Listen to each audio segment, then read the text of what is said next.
सिंध जे वॾे वज़ीर Madli Shah rotation policy तहत ॿिनि सूबनि मां आयल 4 DIGs खे अॼु तलब करे वरितो आहे। सीएम हाउस जे तर्जुमान मौसिफ़ DIG करीम खान, ज़ुबैर बरशत, खुरम अली ऐं शहजाद अकबर वज़ीर आला हाउस में वॾे वज़ीर सां मुलाक़ात कंदा। ॿिए पासे ज़रियनि जी चवण आहे त वॾे वज़ीर सां मुलाक़ात खां पोइ DIG ॾखण, DIG ओभर ऐं DIG CIA समेत ॿिनि अहम पोस्टनि ते अॼु ऑर्डर जारी थियण जो इम्कान आहे।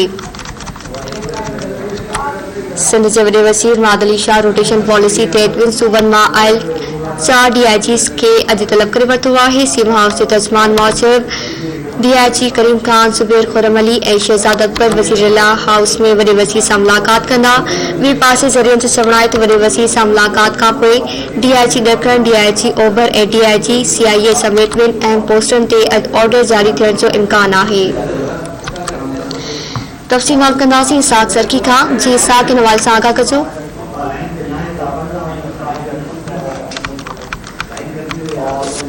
नाज़रीन अवां खे आगाह कयूं पिया। सिंध जे वॾे वज़ीर मादली शाह रोटेशन पॉलिसी तहत ॿिनि सूबनि मां आयल 4 DIGs खे अॼु तलब करे वरितो आहे। ॿिए पासे ज़रियनि जो चवण आहे त वॾे वज़ीर सां मुलाक़ात खां पोइ DIG ॾखण, DIG ओभर ऐं DIG CIA समेत ॿिनि अहम पोस्टनि ते अॼु ऑर्डर जारी थियण जो इम्कान आहे। ब्रेकिंग न्यूज़ अवां सां शेयर कयूं पिया। सिंध जे वॾे वज़ीर मादली शाह सां रोटेशन पॉलिसी तहत ॿिनि सूबनि मां आयल 4 DIGs खे अॼु तलब करे वरितो आहे।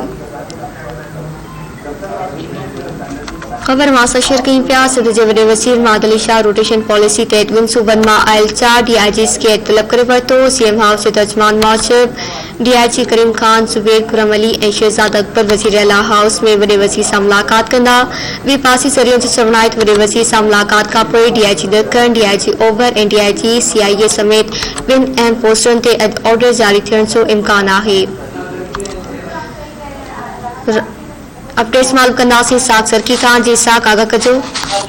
जी बिल्कुल मारवी ॾिसो कराची रोटेशन पॉलिसी के मुताबिक ॿिनि सूबनि मां आयल जेके 4 DIG आहिनि उन्हनि खे अॼु जेको आहे CM सिंध तलब करे वरितो आहे, जंहिंमें ऑफिस में CM हाउस ऑफिस में जेको आहे CM सां जेके 4 DIG आहिनि उहे मुलाक़ात कंदा, जंहिंमें DIG करीम खान, ज़ुबैर बरश, खुरम ऐं जेको चौथों DIG आहे अली शहजाद अकबर उहे जेको आहे CM सां CM हाउस में मुलाक़ात कंदा, जंहिंमें DIG ईस्ट, DIG साउथ ऐं DIG CIA समेत ॿियनि पोस्टनि ते जेके आयल DIG आहिनि उहे अॼु जेको आहे CM सां मुलाक़ात कंदा।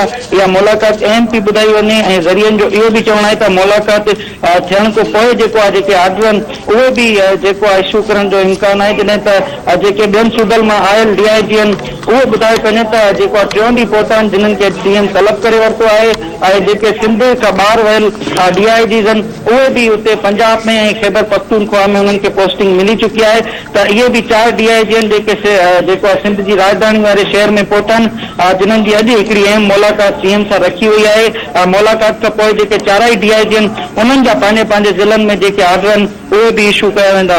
मुलाक़ात ॿुधाए वञे त मंझंदि जो थींदी ऐं मुलाक़ात थियण खां पोइ जेके 4 DIG जा आर्डर आहिनि उहे बि जेको आहे जारी कया वेंदा ऐं इहा मुलाक़ात जेको आहे अहम थी ॿुधाई वञे। जी महिरबानी साग सरकी आगाह करण जे लाइ।